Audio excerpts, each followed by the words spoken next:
Friends, नमस्कार। प्रचंड प्रयास के ऑनलाइन ऑफिशियल प्लेटफॉर्म पे मैं शिखा मिश्रा आप सभी का हार्दिक स्वागत करती हूं। आप सभी कैसे हैं? उम्मीद है सभी अच्छे से होंगे और अथक प्रयास के साथ अपने अध्ययन कार्य को सुचारू रूप से कर रहे होंगे। और जैसा आप सभी देख रहे हैं, हम सभी प्रचंड प्रयास की पूरी टीम आप सभी यूपी बोर्ड के छात्रों के लिए हिंदी माध्यम में शिक्षा उपलब्ध कराने के लिए उपस्थित हुए हैं और हम सभी का प्रयास है कि आप लोगों के लिए उचित से उचित शिक्षा का प्रबंध किया जाए। हमारी टीम बहुत ही सार्थक प्रयास के साथ आप सभी के लिए बढ़िया बढ़िया बेहतरीन ऑफर्स के साथ कोर्सेज लेकर के आई है।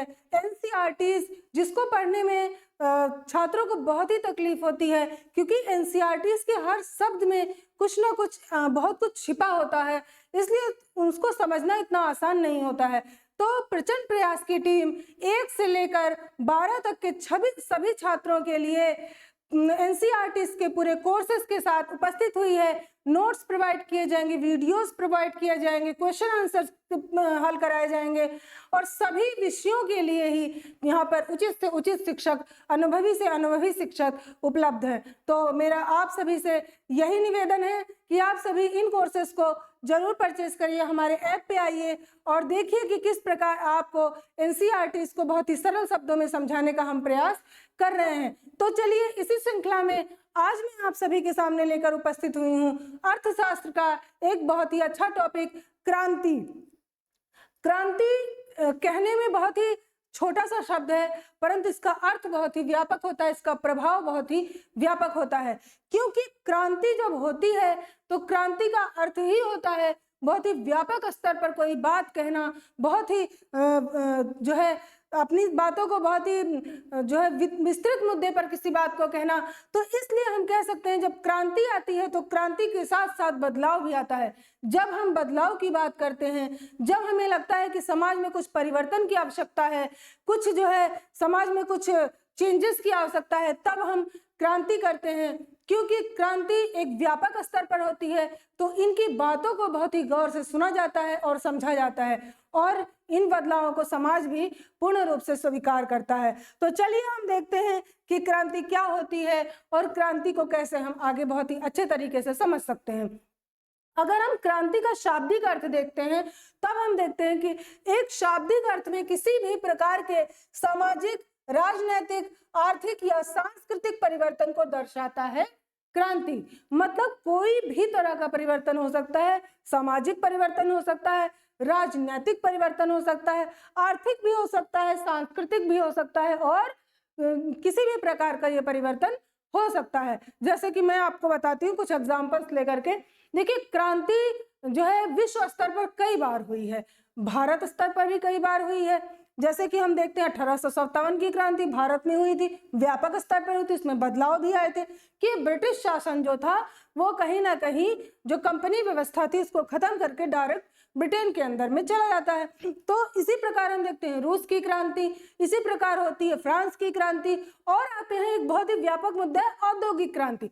औद्योगिक क्रांति जब आई थी तब उद्योगों में बहुत ही व्यापक पैमाने पर बदलाव आया था, क्योंकि औद्योगिक क्रांति के साथ तरह तरह की मशीनें और फैक्ट्रियां वगैरह लगाई जानी शुरू हो गई थी। औद्योगिक क्रांति से पहले हम जो है पैदल यात्रा करते थे, जो है हमारे पास कोई वाहन नहीं होता था।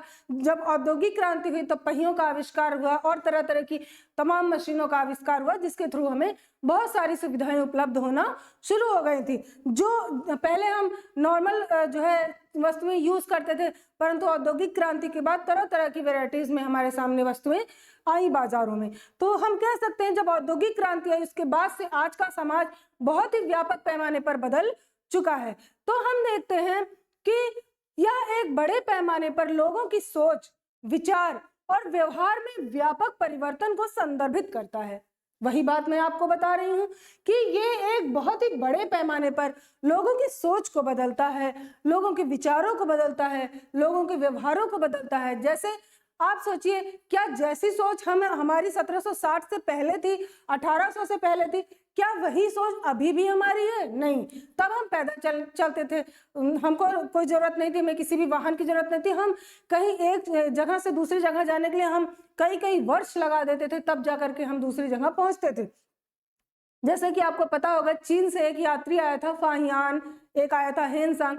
इन लोगों को कई वर्ष लग गए थे हमारे भारत में आने में, परंतु आज ऐसा नहीं है। आज हम हवाई जहाज से यात्रा कर रहे हैं, पता चलता है हम 4 घंटे 10 घंटे, बहुत ज्यादा दूरी है तो 15-16 घंटे में हम आ ही जाते हैं। तो हम कह सकते हैं जो क्रांति है इसने कहीं ना कहीं हमारी सुविधाओं को भी परिवर्तित कर दिया, हमारे व्यवहार को परिवर्तित कर दिया। आज हम उन चीजों का इस्तेमाल नहीं कर रहे हैं जो हम पुराने जमाने में करते थे। आज हम उन चीजों का इस्तेमाल नहीं कर रहे हैं जो उस तरह की सोच नहीं रख रहे हैं जिस तरह हम पुराने जमाने में रहते थे। तो हम कह सकते हैं ये हमारी सोच, विचार और व्यवहार में व्यापक परिवर्तन को संदर्भित करता है। क्रांति एक समाज में नए विचारों, आदर्शों या तंत्रों के आगमन को भी दर्शाती है जो पूर्व में नहीं थे। इसे आमतौर पर जन सामान्य की आवश्यकताओं और अनुभवों के परिप्रेक्ष्य में समझा जाता है और यह एक सामाजिक परिवर्तन की प्रक्रिया के रूप में उपयोग किया जाता है। यह एक सामाजिक प्रक्रिया के परिवर्तन के रूप में उपयोग किया जाता है। आप सोचिए कि जो है क्रांति आने से तरह तरह के बदलाव समाज में होते हैं। तो सबसे पहले हम देख लेते हैं, ये सामाजिक है, राजनीतिक, आर्थिक और सांस्कृतिक परिवर्तन को दर्शाता है। परिवर्तन बहुत इंपॉर्टेंट है। क्रांति का मतलब ये है कि परिवर्तन, अगर क्रांति होगी तो परिवर्तन आना निश्चित ही होता है, क्योंकि कहीं ना कहीं इतने बड़े पैमाने पर लोग अपनी बातों को लेकर के उपस्थित होते हैं कि आगे वाले को लगने लगता है कि हमें बात मानना अब आवश्यक हो गया है। जब फ्रांस में क्रांति आई तो वहां भी बहुत सारे बदलाव हुए, रूस में क्रांति आई वहां भी बहुत सारे बदलाव हुए, औद्योगिक क्रांति आई तब तो पूरे विश्व में बदलाव हुआ था। इसी प्रकार 1857 की क्रांति हुई तो हमारे भारत में एक बहुत ही बड़ा और व्यापक पैमाने पर बदलाव हुआ था। तो हम क्रांति के बारे में कह सकते हैं कि ये परिवर्तन को ही दर्शाता है और ये बड़े पैमाने पर हमारे सोच, विचार और व्यवहार में व्यापक परिवर्तन को संदर्भित करता है। क्रांति समाज में नए विचारों को, आदर्शों को या तंत्रों के आगमन को भी दर्शाती है जो पूर्व में नहीं थे। इसे आमतौर पर जन सामान्य की आवश्यकताओं और अनुभवों के परिप्रेक्ष्य में समझा जाता है। इसे यह सामाजिक परिवर्तन की प्रक्रिया के उपयोग में किया जाता है। देखिए, जब हमें कोई आवश्यकता होगा तभी हम क्रांति करेंगे। ऐसा नहीं है कि हम बैठे हैं खाली और हमारा मन किया चलो कुछ नहीं करे चलो क्रांति कर लेते हैं। ऐसा तो होता नहीं है ना कि हम बैठे हैं खाली और हमारा कुछ नहीं करने का मन करे चलो क्रांति कर लेते हैं। ऐसा नहीं होता है। जब हमें किसी चीज की आवश्यकता होती है तब हमें लगता है कि, और ये क्रांति कोई एक दिन का परिणाम नहीं होती है, फिर एक व्यक्ति के प्रयास का भी परिणाम नहीं होती है। क्रांति करने के लिए कई कई दिन, कई कई वर्ष लग जाते हैं लोगों को आपस में जुड़ने में, बातों को समझने में, बातों को कहने में और सब कुछ उसके परिणाम आने में तो कई कई वर्ष ही लग जाते हैं। तो इसी तरह जैसे 1857 की जब क्रांति हुई थी तो लगभग 1 वर्ष का समय लग गया था। 1858 में जाकर के इस क्रांति का जो है दमन ब्रिटिश सरकार कर पाई थी और उसका जो बदलाव था वो 1858 में हमें देखने को मिला था। तो क्रांति कोई एक व्यक्ति के सोच का परिणाम नहीं होती है, एक व्यक्ति के कार्यों का परिणाम नहीं होती है और उसका प्रभाव दिखने में काफी समय लगता है। तो ऐसा नहीं है कि हम खाली बैठे हैं और हमने क्रांति कर दी। हमें आवश्यकता होती है उन चीजों की। जब हमें लगता है कि नहीं अब कुछ अच्छा होना चाहिए, कुछ अलग होना चाहिए और हमें इन चीजों से मुक्ति मिलनी चाहिए, तब हम क्रांति करने का के बारे में सोचते हैं और लोगों से बात करते हैं, लोगों के विचारों को एक दूसरे से जोड़ते हैं। बहुत अथक प्रयास के बाद हम अपनी क्रांति में सफल होते हैं। कभी कभी क्रांति अच्छे स्तर पर भी होती है और कभी कभी खराब स्तर। अब कोई जो है नकारात्मक संगठन मिलकर अगर क्रांति करेगा तो वो क्रांति नहीं कही जाएगी, विद्रोह भी उसको कह सकते हैं और फिर उनका प्रभाव दूसरी तरह से देखने को मिलता है। इसके बाद हम समझते हैं कि क्रांति के और तरह तरह की किस प्रकार की क्रांतियां जो है समाज में आई थी।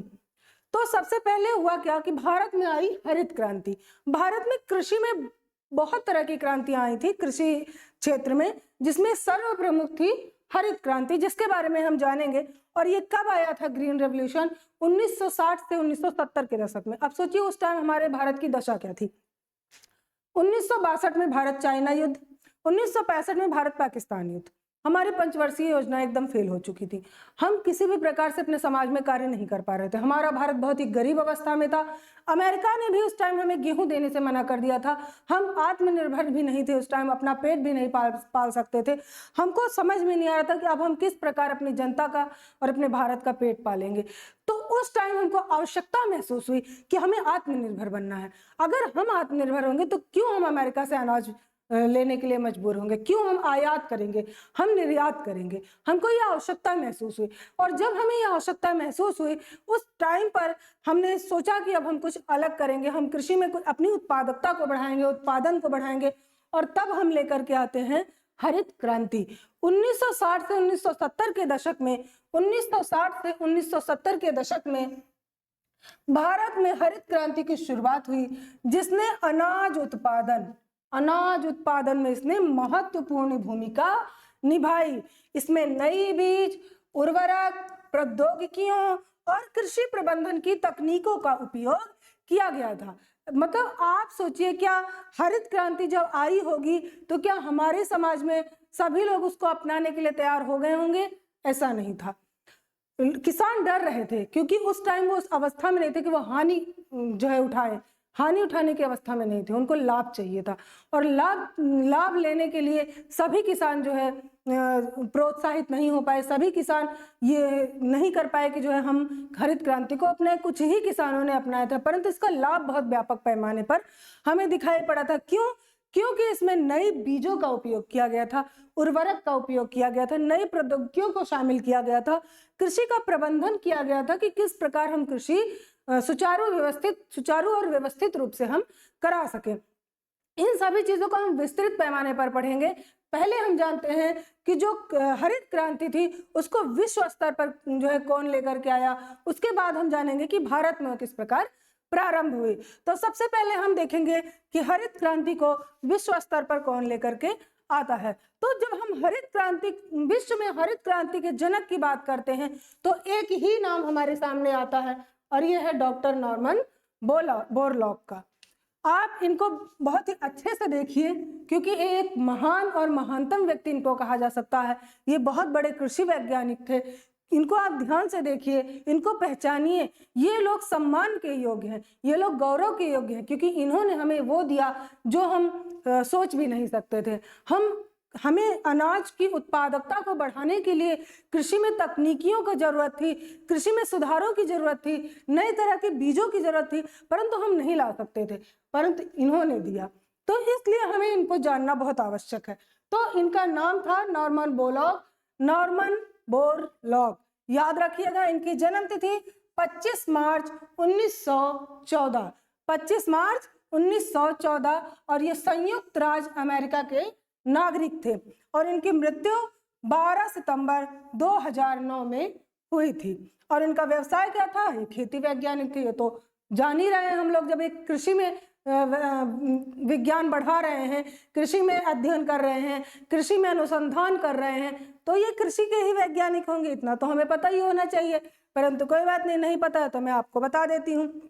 उसके बाद हम आते हैं कि जो है कृषि में इन्होंने किस प्रकार से कार्य किया था। तो हम देखते हैं नॉर्मन बोरलॉग ने हरित क्रांति को आरंभ करने के लिए कई प्रमुख कदम उठाए। उनकी मुख्य पहचानों और प्रयासों के बारे में हम जानेंगे कि उन्होंने किस प्रकार से प्रयास किया, क्या क्या ऐसे कदम उठाए कि इनको सफलता प्राप्त हुई। तो सबसे पहला था नई जीन्स की खोज। मतलब देखिए, हम परंपरागत बीजों का उपयोग कर रहे थे। जैसे कि हमने धान उगाया तो हम थोड़ा सा धान बचा के रख लेते थे कि हम अगले वर्ष फिर इन्हीं धान को बीज के रूप में इस्तेमाल कर लेंगे। सभी किसान यही जो है टेक्निक अपनाते थे कि जब उनका धान का उत्पादन हो जाता था तो थोड़ा सा धान उठा के रख लेते थे कि इसको बीज के लिए रख लेते हैं, अगले वर्ष हम फिर इन्हीं बीजों को खेत में बो देंगे। परंतु इन्होंने ऐसा नहीं किया। इन्होंने उन बीजों में कुछ ऐसी टेक्निक खोजी कि वो बीज ज्यादा उत्पादकता वाले हो गए। अगर उन बीजों को बोया जाएगा, वो बीज ऐसे थे, इनको हाइब्रिड बीज भी कहा जा सकता है, परंतु ये बीज ऐसे थे कि जो एक ही बार बोने के काम आ सकते थे। ऐसा नहीं था कि आप उनको अगली बार के लिए फिर से संरक्षित कर सके। इनको हर बार नए बीज लेने होते थे, परंतु इन बीजों की उत्पादकता इतनी अच्छी थी तो इसलिए लोग इनको लेने के लिए प्रोत्साहित हुए। लगभग डबल से ट्रिपल गुना जो है उत्पादकता इन बीजों में थी। उसके बाद था तकनीकी योगदान। इन्होंने तकनीक जो है ढूंढी कि खेती को किस प्रकार हम तकनीकों के माध्यम से कर सकते हैं। हम नॉर्मल हल चला रहे हैं, बैल खेत जो है जोत रहे हैं, जोतने में समय लग रहा है, तब तक पता चला वर्षा आई के चली गई। तो इस तरह जो है क्या होता था कि हमारे खेतों में जो है हम समय से जो है बीज को बो ही नहीं पाते थे, तो हमने ट्रैक्टर का इस्तेमाल किया। जब ट्रैक्टर आया तो हम एक एक साथ कई कई सारे खेतों को जो है जोत पाते थे, उनको बो पाते थे। इसी तरह इन लोग खेतों में बहुत तरह तरह की तकनीकियां लाई, जैसे सिंचाई के लिए तरह तरह की तकनीकी इन्होंने विकसित की कि जो है किस प्रकार हम खेतों में, अब हमें लग रहा है कि कुछ अनाजों को पानी की ज़्यादा आवश्यकता होती है और कुछ अनाजों को पानी की कम आवश्यकता होती है, परंतु हम क्या करते हैं, हमने एक ही ढर्रे पे पानी उनको पहुंचाना शुरू किया। तो हमें नहीं पता चल, पहले नालियों के माध्यम से, गांव में आपने देखा भी होगा, नालियों के माध्यम से खेतों में पानी पहुंचाया जाता था। अब पता चल रहा है कि जो है खेतों में पानी पहुंचाने के लिए हमने इस ट्यूबवेल खोला और पानी भरता चला गया, खेत पूरा भर गया। और बीज जो है, उसमें बीजों को इतनी आवश्यकता नहीं थी पानी की जितना ज़्यादा उनको पानी मिल गया। या फिर वर्षा में क्या होता था कि बारिश ज़्यादा हो गई, खेत खराब हो गए, बारिश नहीं हुई, खेतों में सूखा पड़ गया। तो इन सब चीज़ों की वजह से जो है खेतों में उत्पादकता नहीं हो पाती थी। इन्होंने ये प्रयास किया कि जो है खेतों में तकनीकी माध्यम से जो है सिंचाई की जाए, तकनीकी माध्यम से जुताई की जाए, बुआई की जाए, ताकि खेतों को संतुलित मात्रा में सब कुछ मिल सके। और उसमें उर्वरक वगैरह का इस्तेमाल किया ताकि जो है खेतों में संतुलित मात्रा में उनको सब कुछ मिल सके, पोषण तत्व भी मिल सके और वो अच्छे से अच्छे, ज़्यादा से ज़्यादा, अधिक से अधिक उत्पादन कर सके किसान। ठीक है। उसके बाद तो शिक्षा और प्रशिक्षण। देखिए, कोई भी चीज़ आप नई चीज़ लाएंगे तो आपको लोगों को बताना ही पड़ेगा उसके बारे में, क्योंकि लोगों को पता ही नहीं कि चीज़ें हैं क्या। तो जाहिर सी बात आप बताएंगे उनको ना।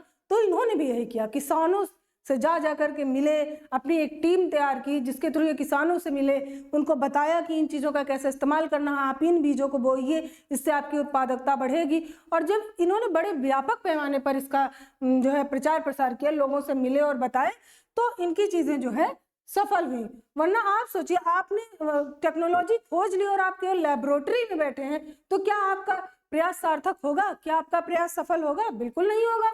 भाई, आपको लोगों से मिलना पड़ेगा, लोगों को जागरूक करना पड़ेगा, लोगों को बताना पड़ेगा, शिक्षित करना पड़ेगा, तभी ना वो जानेंगे कि हाँ, इन चीज़ों की हमें आवश्यकता है, इनके क्या लाभ हैं, इनकी क्या हानियां हैं, इनको लेने से हमें क्या लाभ होगा। तब जा करके आम जनता उन चीज़ों पे जो है सहमत हो पाती है। इसके बाद आता है सरकारी सहयोग। इनको सरकार से भी काफ़ी समर्थन प्राप्त हुआ, वित्तीय स्तर पर भी, राजनीतिक स्तर पर भी, सामाजिक स्तर पर भी। तब ये जा करके अपनी टेक्निक्स को लोगों तक पहुंचाने में सफल हो पाए थे। इसके बाद आता है संशोधन और प्रयोगशालाएं। इन्होंने जो है प्रयोगशालाओं में जा करके शोध किया, अनुसंधान किया कि किस प्रकार हम बीजों को जो है उचित उत्पादकता और अधिक उत्पादकता स्वरूप बना सकें। तो इन्होंने इन कदमों का इस्तेमाल किया, इस तरह के कदम उठाए जिसके थ्रू ये जो है विश्व स्तर पर आज हरित क्रांति के जनक के रूप में जाने जाते हैं। इतना आसान नहीं होता है आप विख्यात हो जाएं, आप प्रसिद्ध हो जाएं। जब आप अपनी चीज़ों को करने के लिए अपना पूरा जो है तन मन धन सब कुछ लगा देते हैं, अपना पूरा प्रयास लगा देते हैं, तब जाकर के कहीं आपको लोग पहचानते हैं। तो सोचिए कि ये इतने बड़े व्यक्ति थे और इनको पहचान रहे हैं हम लोग, तो जाहिर सी बात है कि इनको पहचानना इतना आसान नहीं था। इन्होंने कुछ ऐसा किया होगा, तभी आज हम इनको समझ पा रहे हैं। फिर आते हैं सबसे इम्पोर्टेंट व्यक्ति जो हमारे भारत के लिए हैं, हमारे भारत में हरित क्रांति के जनक। देखिए, इनका भी चेहरा आप ध्यान से देखिए, क्योंकि ये बहुत ही इम्पोर्टेंट व्यक्ति हमारे भारत के लिए। अगर आज हम अनाज उत्पादित कर पा रहे हैं, अगर आज हम भरपेट खाना खा पा रहे हैं, तो उसमें सबसे बड़ा योगदान है MS स्वामीनाथन का। बहुत बड़ा योगदान है MS स्वामीनाथन का। जिस टाइम हमारा भारत गरीबी, भुखमरी, बेरोजगारी से जूझ रहा था, उस टाइम पर इन्हें हरित क्रांति हमारे भारत में लेकर आए और उसका उत्पादन इतना अच्छा हुआ, उसका परिणाम इतना अच्छा हुआ कि हम आयातक से निर्यातक बन गए। मतलब कहाँ हम अनाज आयात कर रहे थे, लोग हमें अमेरिका वाले जो गेहूं कुत्तों को भी नहीं खिलाते थे, समुद्र में फेंक दिया करते थे, उस गेहूं को वो भारत में निर्यात करते थे और उसको हमें खाना पड़ता था। परंतु इनकी वजह से हम आयातक से निर्यातक बने, हमने 3 गुना ज़्यादा अनाजों का उत्पादन किया। और देखिए, हरित क्रांति को अपनाने में सबसे ज़्यादा महत्वपूर्ण भूमिका निभाई पंजाब और हरियाणा के किसानों ने। और उनकी तारीफ करती हूँ मैं, क्योंकि उनके पास वो जिगर था, उन्होंने नई चीज़ को अपनाने के लिए सबसे पहला कदम उठाया, जिसकी वजह से हमारा भारत आज आत्मनिर्भर बन पाया है खाद्यान्न के मामले में। तो हम देखते हैं हरित क्रांति जनक एमएस स्वामीनाथन के बारे में थोड़ा सा। तो इनका जन्म कब हुआ? 7 अगस्त 1925 को, और इनकी मृत्यु अभी जल्दी में ही हुई है 28 सितंबर 2023। इनकी मृत्यु कब हुई? 28 सितंबर 2023। 98 वर्ष के होकर के ये मृत्यु को प्राप्त हुए। अगर ये 2 वर्ष और जीते तो ये 100 वर्ष के हो जाते। उसके बाद है इनकी राष्ट्रीयता तो भारत की ही थी, और ये कैम्ब्रिज विश्वविद्यालय, केरल विश्वविद्यालय और मद्रास विश्वविद्यालय में पढ़े हुए थे। व्यवसाय में ये कृषि वैज्ञानिक थे, और इन्हें प्रसिद्ध क्यों है? क्योंकि इन्होंने उच्च उत्पादन वाले गेहूं की प्रजाति का विकास किया था। इन्होंने उच्च उत्पादन वाले गेहूं के बीजों का विकास किया था, इसीलिए ये सबसे ज्यादा प्रसिद्ध हुए थे। अब हम आगे जानते हैं कि इन्होंने कैसे कैसे प्रयास किया, और ये कैसे कैसे अपने मतलब हरित क्रांति के जनक के रूप में जाने जाने लगे। अगर ये पिता हैं हरित क्रांति के, तो इन्होंने भी कुछ कदम उठाए होंगे, उसके बारे में जानते हैं। तो एमएस स्वामीनाथन ने हरित क्रांति की शुरुआत में महत्वपूर्ण योगदान दिया। उन्होंने विभिन्न क्षेत्रों में अपने कार्यों के माध्यम से हरित क्रांति को आगे बढ़ाया। अब इनके मुख्य कार्य दिए हैं। सबसे पहले इन्होंने क्या किया? कृषि विज्ञान में अध्ययन किया। भाई, किसी चीज पे कार्य करने के लिए आपको उसको पढ़ना पड़ेगा, उसके बारे में जानना पड़ेगा, शोध करना पड़ेगा, ढूंढना पड़ेगा कि इसमें कमियां कहाँ हैं, इसको किस प्रकार से इसका निवारण किया जा सकता है। तो इन्होंने क्या किया था? सबसे पहले कृषि विज्ञान का अध्ययन किया कि कृषि को किस तरह हम वैज्ञानिक तरीके से कर सकते हैं, कृषि में किस तरह हम विज्ञान को शामिल कर सकते हैं। कृषि अपने आप में एक विज्ञान है, क्योंकि देखिए हर चीज की उत्पत्ति लगभग कृषि से, भूमि से, मृदा से ही होती है। तो इसलिए कृषि अपने आप में ही एक विज्ञान है, और इन्होंने कृषि विज्ञान का अध्ययन किया अच्छे से। फिर इन्होंने वही चीज की तकनीकी योगदान, तकनीकों को जो है कृषि में शामिल किया। वही ट्रैक्टर से जुताई और जो है सिंचाइयों का संतुलित उपयोग किया जाए, तरह तरह की सिंचाई के माध्यम को इन्होंने विकसित किया। तो किसानों के पास जब ये सारी प्रणालियां पहुंची, ट्यूबवेल वगैरह की व्यवस्था सरकार के सहयोग से ही इन्होंने की, ताकि जो है गांव गांव, घर घर तक जो है पानी की व्यवस्था हो सके, और खेतों में उचित मात्रा में पानी उपलब्ध हो सके। हम वर्षा पर आश्रित ना रहें, क्योंकि पहले हमारी जो खेती होती थी वो वर्षा पर आश्रित होती थी। अगर बारिश नहीं हुई, खेतों में सूखा पड़ जाता था। अगर अत्यधिक बारिश हो गई तो खेतों में अनाज उत्पादित हो ही नहीं पाता था, क्योंकि भूमि इतना ज्यादा नम हो जाती थी। फिर आते हैं हम शिक्षा और प्रशिक्षण। भाई, शिक्षित तो करना ही पड़ेगा। अब किसानों के पास जाना पड़ेगा, क्योंकि किसान इतने पढ़े लिखे नहीं होते थे। पहले तो बिल्कुल ही नहीं होते थे, अब तो फिलहाल लोग थोड़ा बहुत पढ़ लिख लेते हैं। अब तो आजकल काफी पढ़े लिखे लोग भी किसानी और खेती की तरफ जा रहे हैं। नई नई टेक्नोलॉजीज का यूज करके वो खेती कर रहे हैं। तो इन्होंने ये जो है, इनकी टीम भी किसानों से मिली, उनसे बात किया, उनको समझाया कि किस प्रकार आप हरित क्रांति को अपना सकते हैं, और हरित क्रांति से किस प्रकार आपको फायदा होगा। तभी लोगों ने इनको अपनाने का प्रयास किया। इनको भी सरकारी सहयोग प्राप्त हुआ, और इन्होंने कुछ संगठनात्मक कार्यवाही की, जैसे कि कुछ कृषि से जुड़े हुए कुछ संगठन थे, जैसे कि किसानों के संगठन होते हैं, और भी तरह तरह के संगठन होते हैं। उनसे इन्होंने मदद ली, उन लोगों से ये मिले, क्योंकि एक किसान तक पहुंचना आसान नहीं है।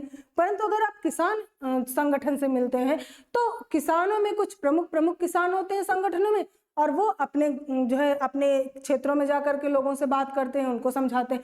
इसी तरह एक जो है कोई भी संगठन इसी तरह कार्य करता है, और यही इन्होंने भी किया कि इन्होंने संगठनात्मक कार्यवाही की, यानी संगठनों का सहारा लिया अपनी बातों को जन जन तक पहुंचाने के लिए। उसके बाद हम आते हैं, देखते हैं कि इसके बाद क्या हुआ, कि जो अब हरित क्रांति का अगर उत्थान हुआ है, हरित क्रांति अगर भारत में आई है तो उसका कुछ कारण होगा। किस कारण से हरित क्रांति आई है, उसके मुख्य तत्व क्या हैं। अब हम देखेंगे कि किस कारण से हरित क्रांति आई है, उसके मुख्य तत्व क्या हैं, और उसके बाद हम देखेंगे किसका क्रियान्वयन कैसा हुआ, इसका लाभ क्या है और इसके प्रभाव क्या है। तो हम देखते हैं एक एक करके इसका मुख्य तत्व क्या था। देखिए, मैंने आपको समझा भी दिया, लेकिन फिर भी एक बार और अच्छे से पढ़ लेते हैं कि मुख्य कारण क्या था हरित क्रांति आने का। देखिए, आवश्यकता 1960 और 1970 के दशकों में भारत में बढ़ती जनसंख्या के साथ साथ अनाज उत्पादन की कमी के चलते खाद्य सुरक्षा की समस्या उत्पन्न हो रही थी, और उद्देश्य खाद्य सुरक्षा में सुधार करने के लिए अनाज उत्पादन में वृद्धि। मतलब क्योंकि हमारी जनसंख्या बढ़ रही थी और हम आत्मनिर्भर नहीं थे, हमें खाद्य उत्पादन करने में समस्या हो रही थी, हमारे पास कोई टेक्नोलॉजीज नहीं थी, हमारे किसान इतने शिक्षित नहीं थे, वो समझ नहीं पाते थे, हम वर्षा पर आधारित थे। तो इन सभी प्रॉब्लम्स के चलते हमें महसूस हुआ कि हम अगर हमें आत्मनिर्भर होना है तो हमें हरित क्रांति अपनानी पड़ेगी। फिर आता है इसका मुख्य तत्व क्या था, तो हमने क्या किया, नई तकनीकों को, उच्च उत्पादनकारी बीज को, सबसे पहली बात तो हमने हाइब्रिड बीजों का यूज किया, उच्च उत्पादनकारी बीजों का यूज किया, उर्वरकों का यूज किया और खेती की तकनीकों का प्रयोग किया। और प्रमुख फसलें अनाज जैसे गेहूं, चावल, मक्का और जौ के उत्पादन में वृद्धि की गई। मतलब ये सभी फसलों पर कारगर नहीं था, परंतु गेहूं, चावल और जो है जौ और मक्का में ये बहुत ही ज्यादा लाभकारी सिद्ध हुआ। अब देखिए, प्रचंड प्रयास की टीम एक सार्थक प्रयास के साथ आपके सामने उपस्थित हुई है, यूपी बोर्ड के छात्रों के लिए तैयारी कराने का एक बहुत ही बेहतरीन प्लेटफॉर्म लेकर के। तो आपसे अनुरोध है, आपसे निवेदन है कि आप हमारे ऐप पर आइए, आपको सभी कोर्सेस पर 50% का डिस्काउंट दिया जा रहा है। आप आइए, एनसीईआरटी की सभी समस्याओं से निवारण पाइए। आपके बच्चों को किसी भी तरह की समस्या आ रही हो, आप हमारे कोर्सेज में आइए, आपको सभी अनुभवी शिक्षकों के साथ शिक्षा आपके बच्चों को प्राप्त होगी और हम हर तरीके से उनकी समस्याओं का समाधान जरूर करेंगे। हम उनको नोट्स प्रोवाइड करेंगे, हम उनको वीडियोस प्रोवाइड करेंगे, उनकी समस्या जहां कहीं भी होगी हम उसका निवारण करने का पूरा सार्थक प्रयास करेंगे। तो आप सभी से यही अनुरोध है कि आप सभी आइए, क्योंकि 50% ऑफ है, ये मैं आपको बता चुकी हूँ, तो इसलिए आप लोग इसका जरूर लाभ उठाइए। ये बहुत ही बेहतरीन मौका है, आपको एनसीईआरटी को अच्छे से अच्छे अध्ययन के लिए आपको बेहतरीन मौका दे रहा है प्रचंड प्रयास। तो आप सभी जरूर आइए। फिर आगे चलते हैं कि हरित क्रांति का क्रियान्वयन कैसे हुआ। तो कृषि विशेषज्ञों के निर्देशन, कृषि विशेषज्ञों का निर्देशन राष्ट्रीय और राज्य स्तर पर कृषि विशेषज्ञों ने किसानों को नई तकनीकों का उपयोग सिखाया। मतलब देखिए, अगर आप नई तकनीक ला करके किसानों को दे देंगे तो क्या उनको चलाना आएगा? उनको नहीं आएगा, तो उसको सिखाना भी पड़ेगा। तो इनको सिखाया गया और संगठन कृषि विशेषज्ञों के साथ साथ कृषि उत्पादक संगठन ने खेती के लिए नई तकनीकों का प्रसार किया। अब कोई चीज हमारे पास आई है तो उसके लाभ भी होंगे, तो हम देखेंगे इनके लाभ क्या है। तो उत्पादन में वृद्धि हुई, खाद्यान्न में हम आत्मनिर्भर हो गए और आर्थिक विकास, कृषि क्षेत्र में उत्पादन की वृद्धि से निर्यात तक की संभावनाएं बढ़ी। मैंने आपको पहले भी बताया कि हम आयातक से निर्यातक बन चुके थे। और इसके प्रभाव क्या हुए? अगर प्रभाव का विश्लेषण करेंगे तो कृषि उत्पादन का 2 गुना, हरित क्रांति के परिणाम स्वरूप कृषि उत्पादन में हमने 2 गुनी वृद्धि की। आप ध्यान से देखिएगा, हम कहीं उत्पादन कर ही नहीं रहे थे, हम भूखमरी के शिकार थे, परंतु हमारा उत्पादन इतनी तेजी से बढ़ा कि हम दुगना अनाज उत्पादित कर पाए और हमने आत्मनिर्भरता सुनिश्चित की। तो आप सभी को मुझे उम्मीद है हरित क्रांति तो बहुत अच्छे से समझ में आएगा। अब हम थोड़ा सा देख लेते हैं कि और भी तरह तरह की जो भारत में क्रांतियां हुई थी उनके बारे में थोड़ा सा देखते हैं। तो जी, एक हुई थी श्वेत क्रांति, उनके जनक हैं ये मिल्क मैन ऑफ इंडिया इनको कहा जाता है, डॉक्टर वर्गीस कुरियन। इनके बारे में थोड़ा सा देखते हैं। तो इनका जन्म जो है वो 21 नवंबर 1921 को हुआ था केरल में, और जो है ये भारत के ही थे और इनको श्वेत क्रांति के जनक कहा जाता है। और आपने सभी ने अमूल दूध जरूर यूज किया होगा, तो ये अमूल के संस्थापक कहे जाते हैं और इनका नाम क्या था? डॉक्टर वर्गीस कुरियन। तो ये कौन है? ये श्वेत क्रांति के जनक है। अब देखिए, भारत में श्वेत क्रांति क्यों लाई गई थी? तो दूध में उत्पादन कम हो रहा था, इसलिए श्वेत क्रांति लाई गई थी। श्वेत क्रांति दूध से रिलेटेड है, अगर आप इतना भी याद रखेंगे तो ये भी आपके लिए काफी होगा। तो हम थोड़ा सा देख लेते हैं इन्होंने क्या क्या कदम उठाए थे। तो इन्होंने दूध उत्पादन के संगठनों का विकास किया था, तकनीकों की उन्नति की थी, नई नई टेक्निक्स लाए थे। उसके बाद इन्होंने क्या किया था कि देखिए, हमारे किसान दूध तो उत्पादन कर लेते थे, क्योंकि दूध को हम स्टोर नहीं कर सकते ज़्यादा देर तक, तो दूध खराब हो जाते थे। इसीलिए इन्होंने ऐसा मतलब दूध के संचयन और वितरण की प्रक्रिया में सुधार किया, डेयरी वगैरह को विकसित किया, ताकि जो है लोग दूध को अगर उनके पास ज़्यादा हो रहा है, अपनी आवश्यकता से ज़्यादा हो रहा है, तो वहाँ पर दे जाओ। उसके बाद बड़ी बड़ी फैक्ट्रियाँ लगाई गई जिसके थ्रू दूध जो है और बाकी हिस्सों में भारत में पहुँचाया जाने लगा था। उसके बाद गाय की प्रजातियों के उत्पादन में भी इन्होंने विकास किया था और किसानों को प्रशिक्षण दिया कि किस प्रकार आप दूध को वितरण कर सकते हैं, संचयन कर सकते हैं और उसमें उत्पादन में आप सुधार कर सकते हैं, और इनको भी सरकारी सहयोग प्राप्त हुआ था। इसके बाद हम आते हैं, हमारे भारत में तरह तरह की कृषि क्रांति हुई थी। बस केवल एक व्यू लेंगे हम थोड़ा सा। देखिए, ब्लैक रिवोल्यूशन, काली क्रांति कही जाती है, ये पेट्रोलियम के लिए हुई थी। काली क्रांति जो थी ये पेट्रोलियम के लिए हुई थी। बहुत इंपॉर्टेंट स्लाइड है ये, तो आप जरूर इसको देखिएगा। ब्लैक रेवोल्यूशन पेट्रोलियम के लिए, नीली क्रांति मत्स्य के लिए, मछलियों के लिए हुई थी। ब्राउन रेवोल्यूशन हुई थी लेदर के लिए, चमड़े के लिए। Golden revolution fruit and honey यानी फल और शहदों के लिए हुई थी गोल्डन रेवोल्यूशन। और ग्रीन हरित क्रांति मैंने आपको बता दिया खाद्यान्न के लिए। भूरी क्रांति उर्वरक के लिए हुई थी। पिंक क्रांति ओनियन के लिए भी हुई थी और झींगा मछली उत्पादन के लिए भी पिंक क्रांति हुई थी यानी गुलाबी क्रांति। रेड रेवोल्यूशन मीट और टोमेटो के लिए हुई थी। लाल क्रांति मांस और टमाटर के लिए हुई थी। सिल्वर क्रांति एग के लिए हुई थी यानी अंडे के लिए। रजत क्रांति हुई थी। व्हाइट रेवोल्यूशन दूध के लिए हुआ था।